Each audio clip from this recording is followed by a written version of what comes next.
Now the serpent was more subtle than any beast of the field which the Lord God had made.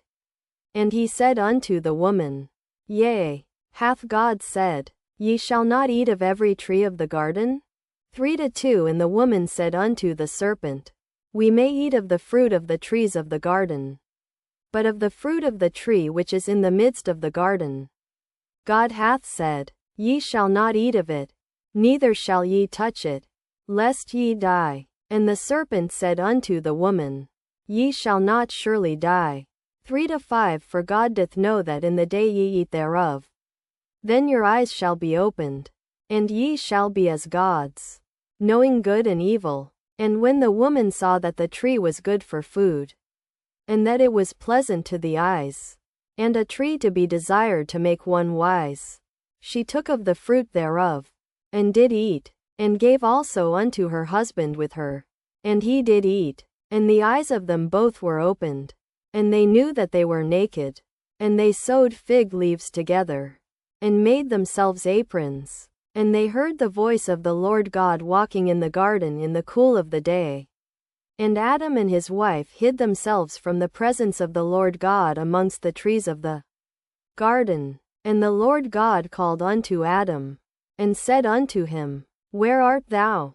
3:10 And he said, I heard thy voice in the garden, and I was afraid, because I was naked, and I hid myself. And he said, Who told thee that thou wast naked?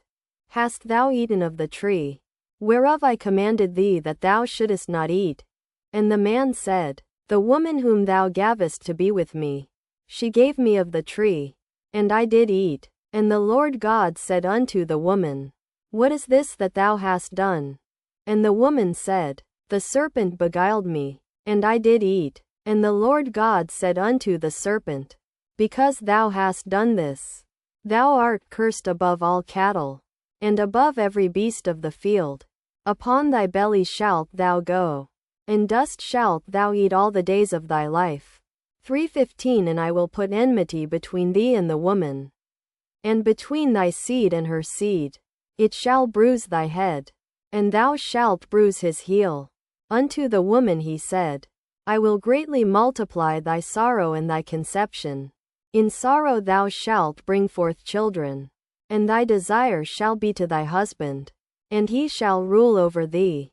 And unto Adam he said, Because thou hast hearkened unto the voice of thy wife, and hast eaten of the tree, of which I commanded thee, saying, Thou shalt not eat of it, cursed is the ground for thy sake.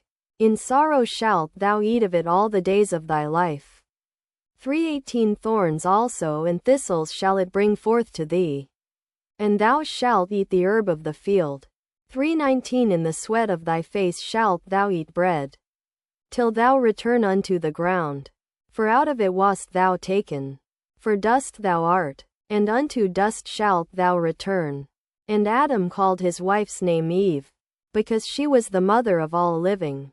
Unto Adam also and to his wife did the Lord God make coats of skins, and clothed them. And the Lord God said, Behold, the man is become as one of us, to know good and evil.